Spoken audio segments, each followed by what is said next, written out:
de alegria e com júbilo sem fim nós cantaremos a tua paz.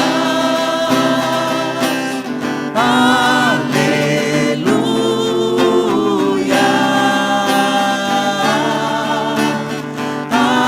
aleluia.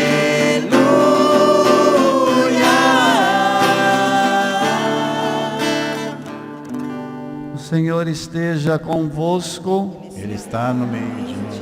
Proclamação do Evangelho de Jesus Cristo segundo Mateus.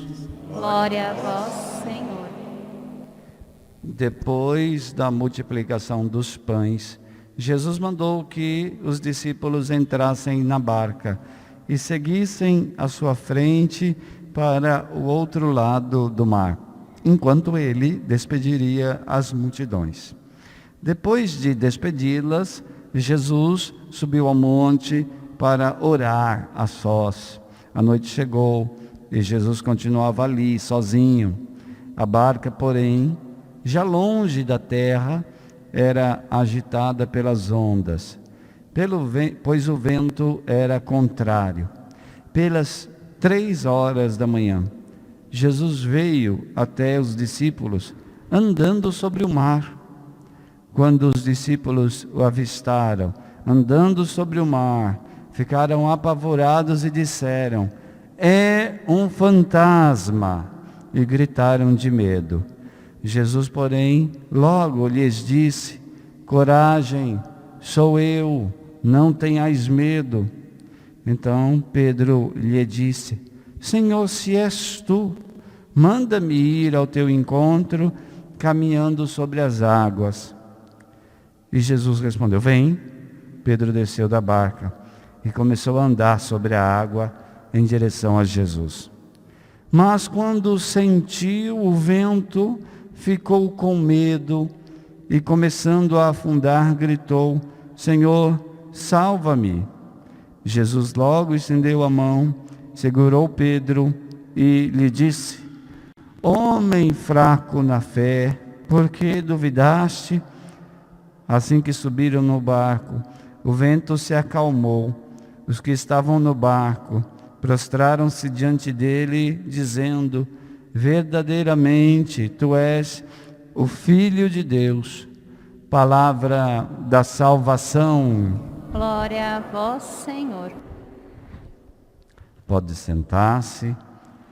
Louvado seja nosso Senhor Jesus Cristo.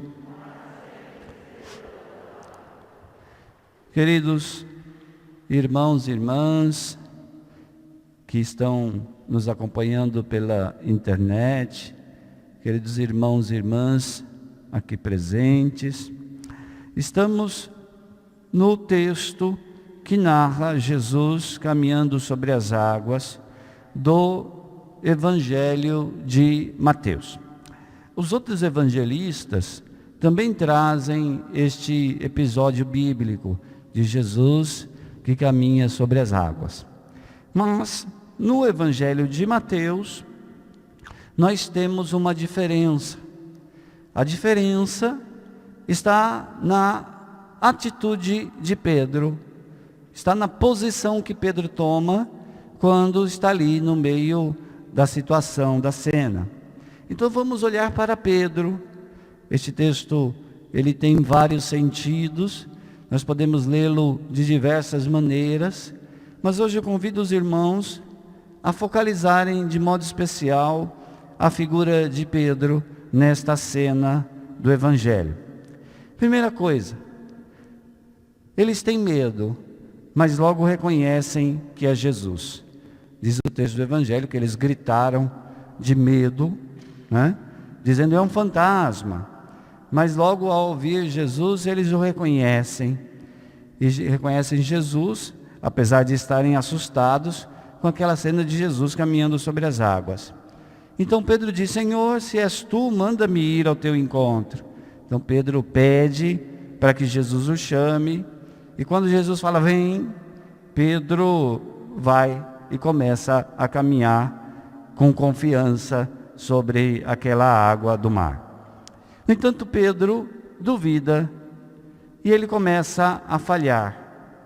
nós podemos observar que Pedro não tem medo porque está afundando, mas afunda porque tem medo.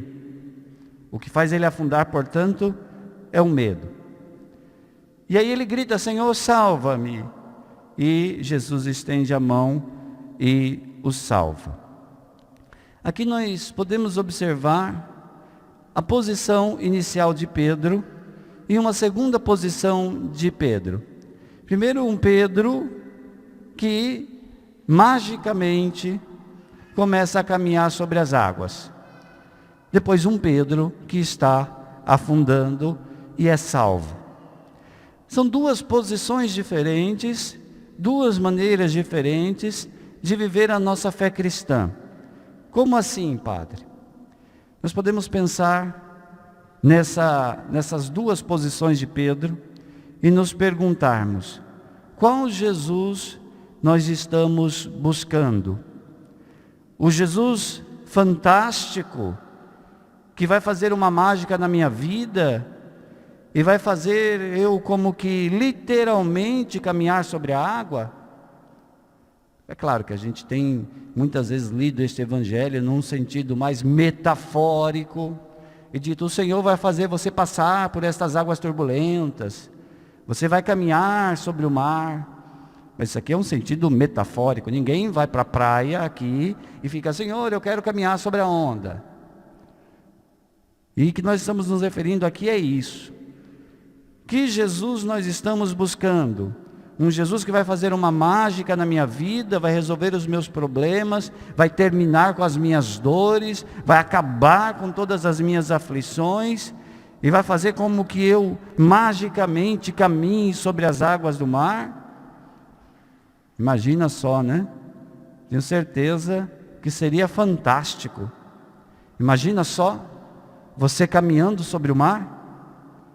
Que sentimento de poder você ia ter. Nossa, estou andando aqui sobre a água, né? Que sentimento de poder. Que sentimento de superioridade nós teríamos. Todos os mortais afundam, mas eu estou caminhando sobre a água. É esse Jesus que nós procuramos? Um Jesus que nos dá sentimentos de poder, um Jesus que nos dá sentimento de superioridade. O que nós buscamos na nossa oração? O que nós buscamos na nossa religião? O Evangelho apresenta uma segunda posição de Pedro. Um Pedro que está afundando. Ou seja, um Pedro que precisa ser salvo. Um Pedro que precisa segurar na mão do Senhor, senão vai afundar. Se não segurar na mão do Senhor, vai perecer. O que nós buscamos na religião? Qual das duas posições de Pedro nós estamos nos espelhando quando estamos praticando a nossa fé? Um Pedro poderoso que caminha sobre as águas, ou simplesmente estamos buscando ser salvos e amparados pelas mãos de Jesus? Aliás, o nome de Jesus significa Deus Salvador. Deus salva. Não é à toa que o evangelista faz Pedro dar um grito quando está afundando. E o grito de Pedro é: Senhor, salva-me.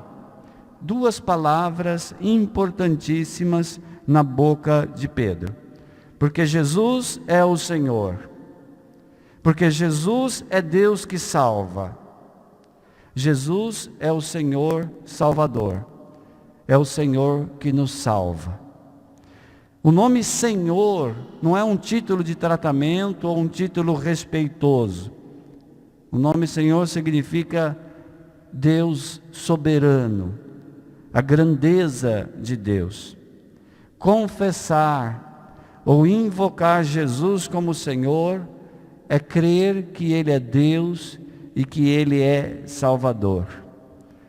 E a palavra diz: ninguém pode dizer Jesus é o Senhor a não ser no Espírito Santo.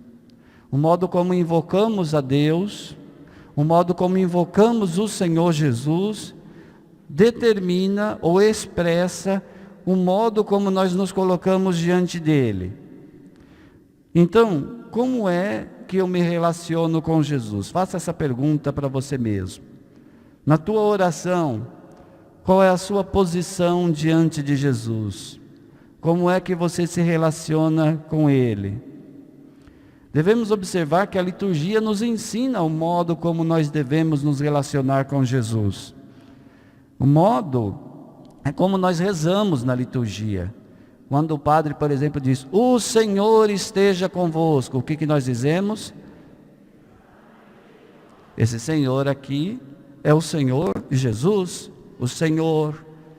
Depois também, quando nós terminamos as orações, nós terminamos dizendo, por nosso Senhor Jesus Cristo, na unidade do Espírito Santo. Nós estamos a todo momento dizendo que Jesus é Senhor.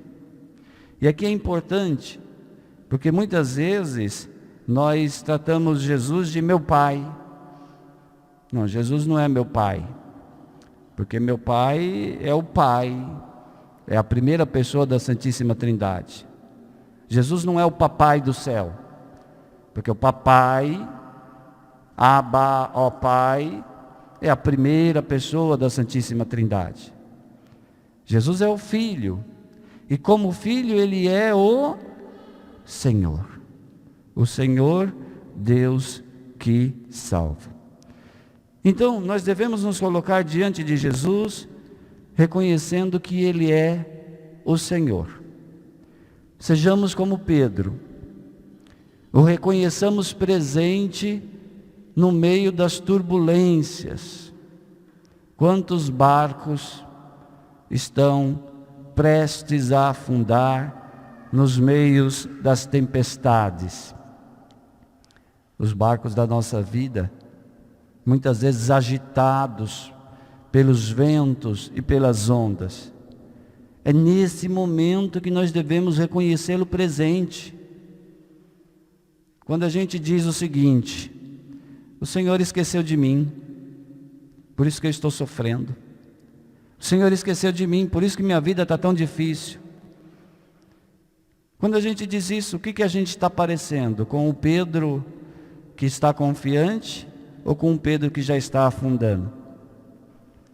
Portanto, o reconheçamos presente, mesmo em meio às turbulências de nossa existência, e clamemos a sua salvação, se começarmos a afundar. Como Pedro, não deixemos de gritar pelo Senhor, Senhor, salva-me. Basta esta oração, nenhum questionamento, nenhuma exclamação de falta de fé e de tristeza, afirmando que o Senhor se esqueceu de você. Basta dizer, Senhor, salva-me, com confiança, como Pedro, e o Senhor estenderá a mão para você. Louvado seja nosso Senhor Jesus Cristo. Para sempre seja louvado.